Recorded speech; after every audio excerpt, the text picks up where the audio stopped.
Что касается с регистрацией граждан, регистрация граждан сейчас, как я сказал, осуществляется Министерством труда и Государственной миграционной службой. Поверьте, эта мера не ограничивает право людей на передвижение и на их труд. Наоборот, оно помогает им, защищает их трудовые права. И это исключительно формальная процедура. Что касается ситуации с визами, я еще раз хочу сказать, что компания турецкая принимает, кстати, все документы от всех граждан по любым целям, которые они хотят посетить. Если это соответствует турецким законам, они эти визы им выдают. Наоборот, у нас нет меньше прав, меньше возможностей для того, чтобы принимать какие-то меры. Problema bağ mı bağ? Türkiye'de adamlar gözleri açılıyor, ten ne mi fedakarlık ettin? Ten borçlu del halk çağırış etmene. Yani sen hem kadar riske alyan çağırış ettin. Alişer doğum koşulun çağırış ettin. Şokrat doğum gele çağırış ettin. Ortada fikir sizi dinleyen adam şu an 50 tekli adam dinleyen oturuyor. 50 tekli adam olurum yoğursuz fikirler açılış başlar. Ne etmeli? Ulukan problemi var.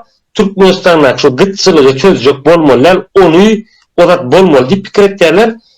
Duyuşun kirlerini yere sokuşayarak onu görmelilerle şunun için vize ettiler. Aslında vize bolmanın özü Evrosayı'nın içinde vize yoktur.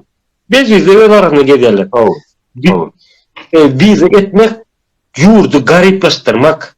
Bunlar yurt gariplaştırın. Yani Türkmenistan'dan daşına adam çıkıp bilmesin, gözleri açılmasın, oyunmasın. Ne çeken adam çıkıp o zaman bir hatta Türkiye'de de 1,5-2 milyon adam var diyere men şoňa ynanam yok. Näme üçin ynanam yok? 5-6 milyon halkymız var. Vilayetlaryň 3/1 polny ýaňy doğulan bärekden 70-80 ýaşlar senni çıkıp gaýtmalylar. Yani yeni bir hatta 500-600 min adam ortaça badır diyen. Onun ne elekledin? Şu 500-600 min adam demek 5 milyon halkı bağ oldu. Son 20 yaşlıların agramı 40-50 yaş arasında iş güç devlete girdiği getirip bilecek, devlete peyda edecek adamlara iş güç tasarrufta 500-600 min adam krizisli situasiya en soňky näçe bir krasny liniýa diýer. Biz şoňa geldi Türkmenistan bir saklamaly. Daşyňyzy çykdy gözler açylýar. Bir istemedek 3 ýylyň 5 ýylyň biz barmala. Biz barsaýan biz başga adam. Şoň üçin halk içinden çykmasyn. Hatda näme etdiler? İlk başta viza goýdular. Viza hem alyp başladylar. Ondan soň indi viza almak üçin bir kefil görkezmeli. Şu görkezen kefilin 10 milyon, mesela 2 min manat girdejisi bolmaly. Özüm pikir etdim. Men pulum mazuyumdu. Men viza almana pulumma, viza pulwa, biledim almana pulumma. Mana kefil näme gerek? Hatta migrasiýa öz kanuny haýsy maddelerine ýazgyny özüm okak gördüm. Türkmenistan her bir raýaty 18 ýaşyna geçen öz başdak istimlik ýurduny itli iş, itli siýasat gitmeni haky bar. O da kefil mana näme? Bir min garantiýa durýan diýmeli. 10 milyonum girdejim var, şol görkezmeli. Onu näme etdiler? Kyn şertleri döli adın çıkmasın. O zaman Türkmenistan yeni bir hatta doğulur. Bir kanun çıkkan bolsa, şol almaly vizatkat var, şol bakaty galýanlar. Prostoy primer aýdym, in ardan ştraf gaýlarda padznak şu durmasa ýerde dursoň jerimeti 5 manat de. Hökümete töresene 37,5 min bolýar, 37.500 köni pullar. Gaýyň özüne de 5 manat berýärdi. O zaman görýärler, her kim padznak geldir. Diýmek geldirenken şunu galdyraly. Ýankany egzamin etdiler. Şu durmasa ýerde dursoň, egzamine top gelir bolun. Gaýlara 300, 400, 500 manat berýän. Bular Türkmenistan her bir çykarylýan we berkidilýän kanuny näme üçin etdiler? Alyan vizatkalarının bakasyny galdyrmak üçin etdiler. Inni yeni bir hatta köp kişi düşünýär. Inni biledin bakatı 30 milyon şu adını 20 milyon ettiler. 20 milyon diýmen özü gidete $1,500 mı şeyle öyle hökümetin bakatından. Ya Türkmen hava ayarları hökümetin köy. Näme üçin $1,500 3,5 saatlik aralygy $1,500 hiç kim şonu soran ok. Gidiş gelişin ondan şu wagtda etdiler. Bir bagajın 20 kilo mut, palozny sen biledin ba, 5 kilo ruşnoy klat. On daşından 3 kilo 5 kilo tapadı yok. Şu 20'sin üstüne geçeni 1.400.000 tölemeli ettiler. Yani 1.400.000 var ya tölemeni var ya men ödüm arada geçtim.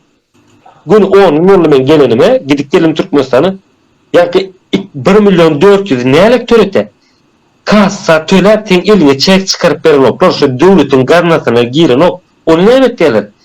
Kassada oturan dini biledine öğlerin atmetkazını ettiler. Bu ruçkacık kuleter kompüterden metren oklar. Tana çeven beren oklar.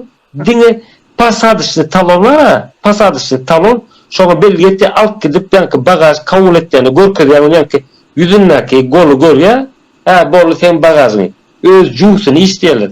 Türkmenistana kanun isleýän ok. Näme üçin isleýän ok? Türkmenistana çykarylan kanunlar iki tüýlü. Şowur kanun polisiýa iskerlerine, döwlet ýolbaşçylaryna, prokuror, kenbe, olara, häkimlere isleýän ok. Olara diňe zeleny sebäp berdi ýaşlayan Türk. Ýöne haçan halka, diňe halka isletýärler şonu.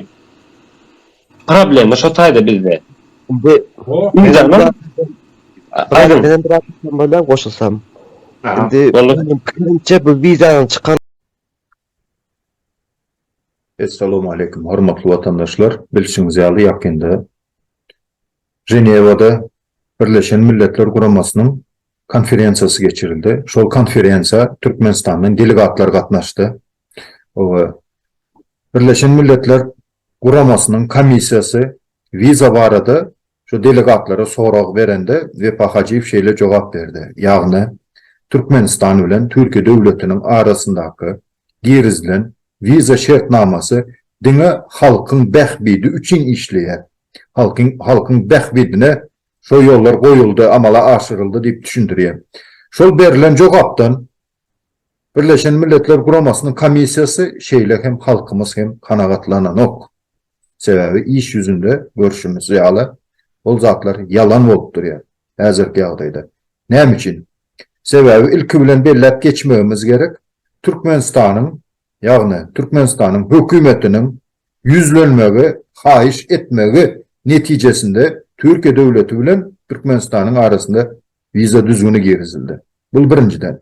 İkinciden, bütün dünýä insan haklary deklarasiýasynda her bir raýat islendik wagt ýurdundan çykyp biler we islendik wagt ýurduna dolanyp gelip biler diýip bellenilýär. Şeýle hem Türkmenistanyň konstitusiýasynda hem şeýle madda bar. Şolara esaslansak, şol kanunlara da gapma karşılık gelir. Ýagny adamyň azat hereket ediş ýollary çäklendirilýär. Netijede çäklendirilýär. Ondan başga Türkmenistanda bu viza sistemasynyň girizilmegi netijesinde Türkmenistanda ömnen pajarlap ösüp oturan korrupsiýanyň üstüne ýene goşmaça goşant goşýar. Ýagny badalga berýär. Ondan başga halkyň hal ýagdaýy alada edilen olsa, halkın hak hukuku hiç bozulmayan olsa, näme üçin onda Türkmenistanyň hökümeti daşar ýurda gidip baryan vatandaşy çağırıp baran ýurdunda mass mediada döwletimizi kritika edip çıkış etýänleriň toparına koşulma, komentariýa yazma, YouTube'da şoňal zatlara seyretme, o TikTok efirlere girme dip adamı o çäklendirýärler. Bu adamın hak hukugyny bozmak. Adam islerini edip biler. Döwlet ol uğurlarda mass media bütün dünya açık. O döwletin adamı şol meselede çäklendirmäne hiç hili hakkı ve esası yoktur. Bu Türkmen halkının hakkını, hukukunu depelemek. Ondan başka. Näme üçindir? Orta Aziýanyň beýleki döwletleri Türkiýe bilen arasynda hiç hili viza düzgünü yok. Gelip ala böyle Türkmenistan bilen Türkiýe döwletiniň arasynda viza düzgünleri, viza şertleri var. Hemçin sebebi Türkmen hökümetiniň özüniň haýyş etmegi netijesinde. Ondan başga da haýsy döwletde var? Sorag, haýsy döwletde var? Daşary ýurda çykjak adam, döwlet işinde işleyen bir kepil adam tapıp, kepil durar ýaly. Adam tapıp, notarius üstü bilen, şoňa dil haty berip, owa şul gidip barýan adamy men kepil geçýärim. Görkezlen wagtda izne dolanyp gelmese jogapkärçilige meni çekip bilersiňiz diýip dil haty alınýar. Onda da şo kepil geçjek adamyň ağzından döwletden 2000 manat girdejisi bolmaly.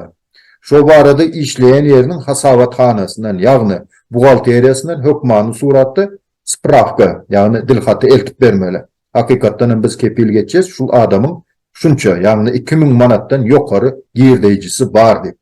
Haýsy döwletde var? Bu adamlaryň hak bozulması däldany eýsem näme diýip at bermeli. Haýsy döwletde var?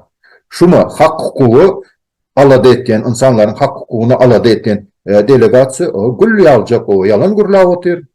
O komissiýa kanagatlananok o jogaplar bilen şeýlelikde halk hem kanagatlandyrmaýar. Türkmenistanyň delegasiýasynyň Birleşen Milletler Guramasının konferensiýasynda beren jogaplaryny halk bolup bizem kanagatlanmaýas. Hormatly watandaşlar, aýtjak zatlarym, şu zatlar ýene bir gezek belleýin. Yalan maglumat berip gaýtdy Türkmenistanyň delegasiýasy.